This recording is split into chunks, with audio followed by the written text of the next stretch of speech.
তো ফাইনালি 10 তারিখে লঞ্চ হওয়ার পর আজকে আমাদের কাছে চলে আসছে স্যামসাং গ্যালাক্সি A37 5G।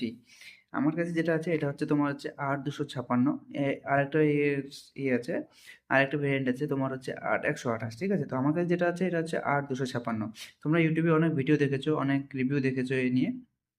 তো আজকে সম্পূর্ণ লিগ্যাল রিভিউ দিব আমি তোমাদেরকে এই ভিডিওর মাধ্যমে। ওর ভিডিও শেষে বলে দেবো যে ফোনটা আদৌ কি তোমাদের জন্য ভ্যালু ফর মানি হবে কি না। ঠিক আছে, তো আনবক্সিং করে আজকে ফুল রিভিউ দেবো। তো লাস্ট পর্যন্ত দেখতে থাকো, সব ক্লিয়ার হয়ে যাবে। ঠিক আছে, তো চলো সবার প্রথমে আমি বলে দিচ্ছি এটা হচ্ছে স্যামসাং গ্যালাক্সি A37 5G।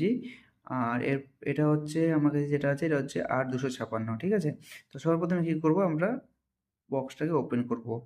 ঠিক আছে, তো সবার প্রথমে আমরা এখানে বক্সটাকে ওপেন করলাম।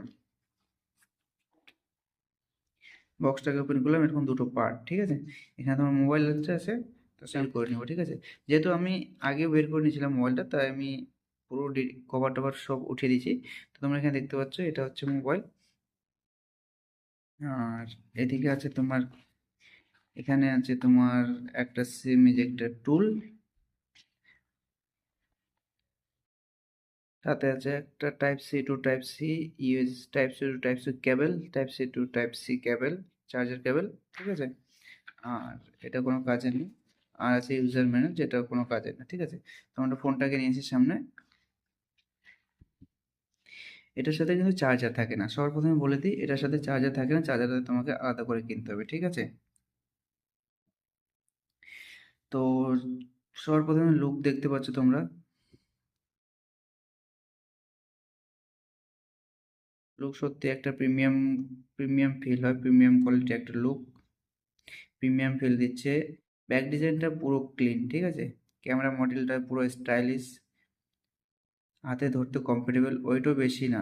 ঠিক আছে, ফ্রন্ট, এটা হচ্ছে ফ্রন্ট, দেখতে পাচ্ছ।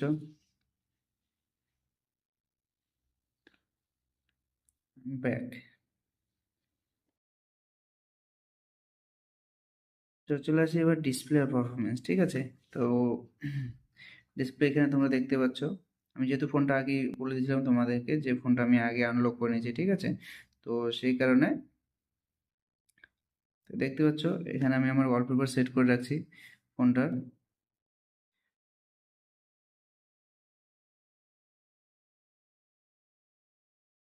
পুরো স্মুথ আছে।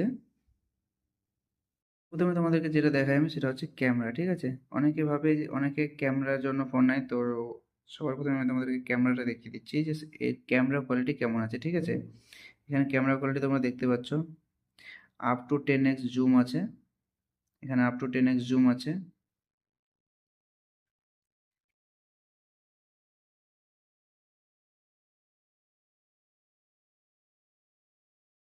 এখানে সামনের ক্যামেরা এটা দেখতে পাচ্ছ।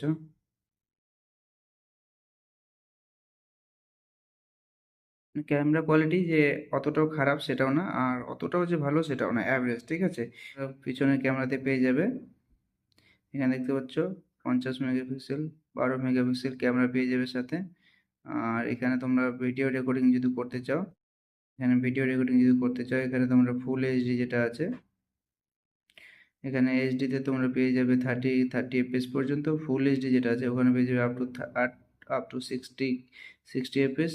আর আলট্রা এইচডি যেটা আছে ওটা তোমরা পেয়ে যাবে অনলি 30 এফপিএস। ঠিক আছে, তো এখানে তোমরা যদি ভিডিও রেকর্ডিং করতে চাও ফুল এইচডিতে, সেখানে তোমরা 30 এফপিএস এর অপশন পেয়ে যাবে। এছাড়াও ক্যামেরাতে তবে তোমরা এখানে যদি মোড়ে চলে আসো, এখানে তোমরা দেখতে পাবে ফুড ফুড আছে, স্লো মোশন আছে, নাইট মোড আছে, সুপার স্লো মোশন আছে, মাইক্রো আছে, তার সাথে প্রো ভিডিও আছে, প্রো মোড আছে, প্রোনামা আছে, আর হাইপার লেন্স আছে। ঠিক আছে, তো এত কিছু দরকার পড়ে না যদিও। তো এটা বলতে পারি যে যাদের ভিডিও শ্যুট করো তাদের জন্য কিন্তু খুব সুন্দর একটা ফোন। তো তোমরা ভিডিও যদি শ্যুট করতে চাও সেই ক্ষেত্রে তোমরা এটা নিতে পারো। এখানে ব্যাটারি ইনফরমেশন যদি দেখতে চাও, এখানে ব্যাটারি বর্তমানে আমার যে লেভেলটা আছে 47% চার্জ আছে। আর ব্যাটারি এমএচ হচ্ছে 5000 mAh ব্যাটারি। ঠিক আছে, আর এটা তুমি অ্যান্ড্রয়েড সিস্টেম আপ টু 6 ইয়ার পর্যন্ত তুমি এখানে আপডেট সিস্টেম পেয়ে যাবে। যদি আমি ওয়েট বলি তো এর ওয়েট মোটামুটি তোমার 196 বা 200 গ্রামের মতো আছে, ঠিক আছে। আর সিপিইউ স্পিড হচ্ছে 2.75 গিগাহার্টজ থেকে 2 গিগাহার্টজ, আর প্রসেসর স্পিড হচ্ছে 2.75 গিগাহার্টজ, আর সিপিইউ টাইপ হচ্ছে তোমার কি অক্টা কোর প্রসেসর। যদি আমি তোমাদেরকে বলি, এই ডিসপ্লে হচ্ছে তোমার হচ্ছে 17.1 সেন্টিমিটার ফুল রেক্ট্যাঙ্গেল, ঠিক আছে। ডিসপ্লে রেজলিউশন যেটা আছে তোমার হচ্ছে সেটা হচ্ছে 1080x2340 ফুল এইচডি প্লাস, ঠিক আছে। তো বেশি কিছু আমি তোমাদেরকে বলছি না। আর যে তোমাদেরকে যে ক্র্যাশ টেস্ট করে দেখায় বা উপর থেকে ফেলে দেখায়, সেটা হচ্ছে সম্পূর্ণ ভুল। সেটা একদম পুরো ফেক, যেটা কোনো নেই। কেননা সেটা আমার কাছে ফোনটা একটু পড়ে গেছিলো, তো আমার যেহেতু আমার প্রোটেক্টর লাগানো ছিল সেই কারণে আমার প্রোটেক্টরটা উপরে ফেটে গেছিলো। যদি প্রোটেক্টর না থাকে তাহলে ডিসপ্লে তোমার নষ্ট হয়ে যাবে। এবার যদি তোমার হাত থেকে পড়ে যায় বা কোনো কিছু হয়ে যায়, তাহলে তোমার যে সাইডে যে কর্নারগুলো আছে এগুলো তো তোমার সবার প্রথমে আগে ফেটে যাবে, সেটা ভাঙবেই। আর যারা ক্র্যাশ টেস্ট করার উপর থেকে ফেলে দেয় যেটা দেখে কিচ্ছু হয় না, সেটা সম্পূর্ণ ফেক, সেটা তোমরা একদম বিশ্বাস করবে না। এর হচ্ছে সুপার অ্যামোলেড ডিসপ্লে আছে 16 এম, কালার ডেপথ আছে 16 এম, আর সাথে super AMOLED display 120 hertz, refresh rate যেটা আছে তোমার হচ্ছে 120। 144 যেহেতু এটাতে এখন অ্যাভেলেবেল নেই, তো আমিও ভাবছিলাম হয়তো 144 রিফ্রেশ রেট অ্যাভেলেবেল থাকবে, কিন্তু অ্যাপ্রোচ 144 অ্যাভেলেবেল নেই এটাতে, ঠিক আছে। এটাতে তোমরা 120 পেয়ে যাবে। আর ক্যামেরার যদি কথা বলতে আরেকবার বলে দিচ্ছি ক্যামেরার কথা। ক্যামেরা যেটা আছে তোমার হচ্ছে যে রিয়ার ক্যামেরা আছে, পিছনের ক্যামেরা, সেটা তোমরা পাবে 50 মেগাপিক্সেল প্লাস 8 মেগাপিক্সেল। এটা মেইন ক্যামেরা যেটা আছে তোমার হচ্ছে 50 মেগাপিক্সেল, সেকেন্ডারি ক্যামেরা 8 মেগাপিক্সেল, আর মাইক্রো ক্যামেরা যেটা আছে সেটা হচ্ছে তোমার 5 মেগাপিক্সেল, ঠিক আছে। এখানে তোমার ট্রিপল ক্যামেরা আছে, সাথে একটা ফ্ল্যাশ লাইট। আর রিয়ার ক্যামেরা অটো ফোকাস আছে তোমার, সাথে ওআইএস সিস্টেম আছে, আর অটো রিমুভিং অবজেক্টও এখানে অ্যাড করা আছে। তো রিয়ার ক্যামেরা জুম আছে তোমার আপ টু 10%, সেটা তোমাদেরকে আগেই বলে দিয়েছিলাম। আর তোমাদের যে সামনের ক্যামেরাটা আছে, তোমার যে সামনের ক্যামেরাটা আছে এখানে তোমরা দেখতে পাচ্ছ, এখানে তোমাদের সামনের ক্যামেরাটা আছে, সামনের ক্যামেরা হচ্ছে তোমার 12 মেগাপিক্সেল, ঠিক আছে। ফ্রন্ট ক্যামেরা পিক্সেল কিন্তু অটো ফোকাস নেই, ফ্রন্ট মেগাপিক্সেল তোমার অটো ফোকাস নেই, যেটা তোমার বিউটি প্লাস তুমি পেয়ে যাবে, কিন্তু তোমার এখানে অটো ফোকাস তুমি পাবে না, ঠিক আছে। তুমি যে ডিসপ্লেতে এরকম স্লাইড করো তাহলে সেখানেও তোমার কিন্তু ক্যামেরা অটো চেঞ্জ হয়ে যাবে, ঠিক আছে। এখানে অনেক এখানে প্রেস করেও তুমি ক্যামেরা চেঞ্জ করতে পারো, আর যদি ডিসপ্লেতে টাচ করো সেক্ষেত্রে তোমার ক্যামেরা এখানে চেঞ্জ হয়ে যাবে। ফ্রন্ট ক্যামেরাতে কোনো ফ্ল্যাশ লাইট নেই, যেটা ডিসপ্লে ফ্ল্যাশ লাইটই আছে, আদার্স কোনো ফ্ল্যাশ লাইট নেই, ঠিক আছে। তো আর ভিডিও রেকর্ডিং তোমাদেরকে আমি বলে দিয়েছিলাম আলট্রা এইচডিতে তোমরা 4K রেকর্ড করতে পারবে, যেটা তোমার এটাতে তোমার 4K যদিও সাপোর্ট করছে না, এখানে তোমার 4K সাপোর্ট করছে না। আলট্রা এইচডি যেটা আছে এখানে 30 এফপিএস পর্যন্ত আছে, ঠিক আছে। আর ফুল এইচডিতে তোমরা 60 এফপিএস পেয়ে যাবে পিছনের ক্যামেরাতে, আর সামনের ক্যামেরাতে তোমরা পেয়ে যাবে এখানে 30 এফপিএস। আরেকটা জিনিস দেখাচ্ছি তোমাদেরকে আমি, এখানে যদি তুমি ভিডিও করো, ভিডিও করার সাথে সাথে এখানে মনে করো তুমি ভিডিও অন করলে, এই যে দেখো আমার এখানে ভিডিও অন হচ্ছে, সাথে তুমি চাও এই ভিডিওই রিয়ার ক্যামেরা তুমি ফ্লিপ করতে পারবে। অনেকে কী হয়, অনেক ফোনে কী হয়, সামনের ক্যামেরা দিয়ে রেকর্ড করতে করতে তুমি পিছনের ক্যামেরা করতে পারো না, কিন্তু এখানে তুমি সেটা ইজিলি করতে পারবে, ঠিক আছে। এর সাথে সাথে এই ফোনে তুমি পেয়ে যাচ্ছ ডুয়াল সিম, ঠিক আছে। তোমার এই যে পিছনের দিকে নিচের দিকে এখানে তোমার ডুয়াল সিম স্লট আছে, যেটা তোমার ন্যানো সিম লাগবে। আর দুটো সিমে হচ্ছে তোমার 5G সাপোর্টেবল, ঠিক আছে। দুটো সিমেই তোমার 5G সাপোর্ট করবে, দুটোই ন্যানো সিম। আর কানেক্টিভিটি বলে যদি বলি তাহলে ইউএসবি টাইপ সি লাগবে, ইউএসবি 2.0 ভার্সন আছে, GPS GLONASS, USB type C. বেশি কিছু বলছি না ডিটেলসে, যেহেতু যতগুলো আমাদের কাজে লাগবে না সেগুলো আমি তোমাদের কিছু বলছি না। বাকিরা কী করে এত গোলমাল পাকিয়ে দেয় যাতে বুঝতে অসুবিধা হয়, এই জন্য আমি তোমাদেরকে সেরকম কিছু বলছি না, তোমাদেরকে বেসিক যেগুলো জানা দরকার সেগুলো সেগুলোই বলছি। যেটা জেনে তোমার সুবিধা হবে আমি সেটাই তোমাদেরকে বলছি, ঠিক আছে। যেহেতু সেন্সর আমি বলি যে এই ফোনে কী কী সেন্সর আছে, তাহলে তোমরা দেখতে পাবে যে অ্যাক্সেলোমিটার সেন্সর আছে, এখানে ফিঙ্গারপ্রিন্ট ডিসপ্লেতে আছে। যেহেতু আমি ফিঙ্গারপ্রিন্ট সিলেক্ট করিনি, তো এখানে তোমরা ডিসপ্লে মাঝখানে এখানে ফিঙ্গারপ্রিন্ট পেয়ে যাবে, জাইরো সেন্সর পেয়ে যাবে, আর জিওমেট্রিক সেন্সর পেয়ে যাবে, লাইট সেন্সর পেয়ে যাবে, আর ভার্চুয়াল সেন্সর যেটা আছে প্রক্সিমিটি সেন্সর এখানে পেয়ে যাবে, ঠিক আছে। ব্যাটারি ব্যাকআপ যদি বলি তাহলে তুমি যদি ভিডিও প্লেব্যাক করো তাহলে আপ টু 29 ঘন্টা তুমি বা 29 ঘন্টা তো এখানে বলছে, কিন্তু তুমি 29 ঘন্টা পাবে না। যেহেতু আমি সকালে 100% চার্জ করে নিয়ে যাই, আর সারাদিন আমি যদি চালানোর পরও আমার মোটামুটি 10 থেকে 30%-এর মধ্যে চার্জ থাকে, 100% চার্জ শেষ হয়ে যায়, ঠিক আছে? তো যেটা বলে যে 24 ঘন্টা কি 26 ঘন্টা, সেটা তোমরা পাবে না। সেটা দেখে তোমরা অবশ্যই কিন্তু যদি এই ফোন নিতে চাও, তাহলে সেটা কিন্তু অবশ্যই তোমরা পাবে না, ঠিক আছে? এর সার্ভিস তোমরা পেয়ে যাবে। সার্ভিস যদি বলি, তাহলে সার্ভিস সেন্টার এখন বর্তমানে স্যামসাংয়ের সব জায়গায় অ্যাভেলেবেল, সেই নিয়ে তোমাদের চিন্তা হবে না। বাকি ব্র্যান্ডের থেকে স্যামসাং সম্পূর্ণ আলাদা। তো সেই হিসেবে তোমরা নিতে পারো, ঠিক আছে? আর সফটওয়্যার যেটা সাপোর্ট আছে, সেটা তোমার 6 বছর পর্যন্ত তুমি সফটওয়্যার সাপোর্ট পেয়ে যাবে, আর সিকিউরিটি সিস্টেম আপডেট পেয়ে যাবে তুমি 6 বছর।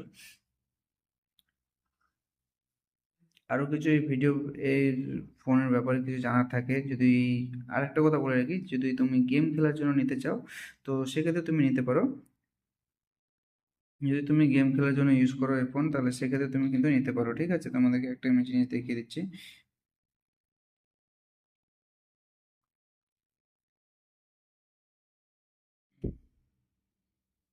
এখানে যদি আমরা র্যাম চেক করি, তাহলে এখানে আমাদের 8 জিবি র্যাম আছে, যেটা তোমরা এক্সটেন্ড করতে পারো আপ টু 16 জিবি পর্যন্ত তোমরা এখানে এক্সটেন্ড করতে পারবে, ঠিক আছে? র্যাম প্লাস এখানে দেখতে পাচ্ছ, এখানে 2 জিবি তোমরা এক্সটেন্ড করতে পারবো, 4 জিবি এক্সটেন্ড করতে পারবো, 6 জিবি এক্সটেন্ড করতে পারবো, 8 জিবি এক্সটেন্ড করতে পারবো, ঠিক আছে? যেহেতু আমার 4 জিবি এক্সটেন্ড করা আছে, তো এক্ষেত্রে এটা খুব সুবিধা যে তোমার যতটা প্রয়োজন তুমি সেই ক্ষেত্রে ততটা ইউজ করবে, ঠিক আছে? তো একটা কথা বলে রাখি, যারা যদি গেম খেলার জন্য কিনতে চাও, অবশ্যই স্ট্রিমিং করতে পারবা। যেহেতু আমি গেম খেলি না, গেম আমি ইনস্টল করিনি, তো সেক্ষেত্রে আমি বলছি না, কিন্তু গেম খেলতে পারবা। গেম খেলতে পারো, গেম খেললে কিন্তু তোমাদের চার্জ ব্যাকআপ বেশিক্ষণ যাবে না। আর যেটা কথা, যে প্রাইস ডিটেল যেটা আছে, প্রাইস ডিটেল তোমরা অনেক জায়গায় দেখতে পাবে, যারা রিভিউ দেয় অনেকেই বলবে 40,000 বা 41,000 দাম আছে, কিন্তু সেটা না। এর লিগাল যেটা দাম হচ্ছে, সেটা হচ্ছে 45K। 45 45.999, মানে 45,999 টাকা, কাছাকাছি 46,000। স্টোর হিসেবে সেটা দামটা তোমাদের কিন্তু চেঞ্জ হয়ে যাবে, ঠিক আছে? তো এটার সাথে কিন্তু তোমাদের অ্যাডাপ্টার দেবে না। অ্যাডাপ্টার যেটা আছে, আমি যেহেতু কিনে নিয়ে আসছি, এটা এখানে দেখতে পাচ্ছ, অ্যাডাপ্টার যেটা আছে, আমাকে 25 ওয়াট অ্যাডাপ্টার দিয়েছে এটার সাথে। এটা আমি ফ্রি পেয়েছি, ঠিক আছে? যেহেতু এটা আমি কিনে নিয়ে নিই, তো এটা আমি ফ্রি পেয়েছি অ্যাডাপ্টারটা। অ্যাডাপ্টারটা যেটা প্রাইস আছে, সেটা হচ্ছে তোমার 1400 টাকা অ্যাডাপ্টার প্রাইস আছে। এখানে 1699 টাকা এখানে তোমরা পিন দেখতে পাবে, কিন্তু এটা পিন না। এর প্রাইস আছে 1400 টাকা, ঠিক আছে? তো তুমি যদি প্রিমিয়াম ফোন লুক চাও, যে না আমি প্রিমিয়াম ফোন ইউজ করব, যে কম টাকায় যেটা তোমার প্রিমিয়াম লুক দিবে, তাহলে সেক্ষেত্রে তুমি স্যামসাং নিতে পারো। স্যামসাং A37 নিতে পারো, বা A36ও নিতে পারো, যেটা তোমার কম টাকায় প্রিমিয়াম একটা ফিল লুক দেয়। এটা অবশ্যই যদি কভার ছাড়া তুমি ইউজ করো, তাহলে খুব তাড়াতাড়ি নোংরা হবে। যেটা পিছনে যেটা আছে তোমার, এটা খুব তাড়াতাড়ি নোংরা হয়ে যাবে। তো অবশ্যই তোমরা কিন্তু কভার লাগিয়ে নেবে, ঠিক আছে? তো আমি কভার নিয়ে নিচ্ছি, এটা দেখতে পাচ্ছ, এটা স্যামসাং A37 ট্রান্সপারেন্ট কভার আছে। তো অবশ্যই কিন্তু তোমরা এরকম একটা কভার লাগিয়ে নেবে, তাহলে কি হবে, ফোন তোমাদের সেফটিতে থাকবে, ঠিক আছে? আর যদি গেম খেলার জন্য নিতে চাও, তো নিতে পারো। আর যদি যদি আমি সাজেস্ট করবো, যারা ভিডিও রেকর্ডিং বা গেম খেলো, তাদের জন্য ঠিক আছে। এবার যদি অনেকে ভাবো যে না আমি প্রিমিয়াম লুকের জন্য নিয়ে নেবো, সেক্ষেত্রেও তোমরা এটা নিতে পারো। আর তাদের জন্য এটা আমি বলবো না, যারা শুধু কল বা সে ফোনের জন্য ইউজ করবে, তারা কিন্তু এটা না নিলেও চলে। কেননা এত টাকা দিয়ে ফোন নেওয়া শুধু কল বা মেসেজের জন্য অতটাও সুবিধা হবে না। মানে চলবে, সুবিধা হবে নাকি, যদি টাকা থাকে তবে তুমি নিতে পারো। আর যদি আমার ক্ষেত্রে বলা যায়, তো আমার ক্ষেত্রে এটা অবশ্যই ভ্যালু ফর মানি। তো তোমরা অবশ্যই কিন্তু আগে সব কিছু চেক করে নেওয়ার পরে তবে কিন্তু ফোন কিনবে, ঠিক আছে? যদি আরও কিছু জানা থাকে, তো অবশ্যই আমাকে তোমরা কমেন্ট করে জানাতে পারো। আর যদি ভিডিওটা ভালো লাগে থাকে, তো অবশ্যই ভিডিওটা একটা লাইক করে চ্যানেলটা সাবস্ক্রাইব করে পাশে থাকবে। তো দেখা হচ্ছে পরের কোনো ভিডিওয়ে। ততক্ষণ নিজের খেয়াল রাখো, ভালো থেকো।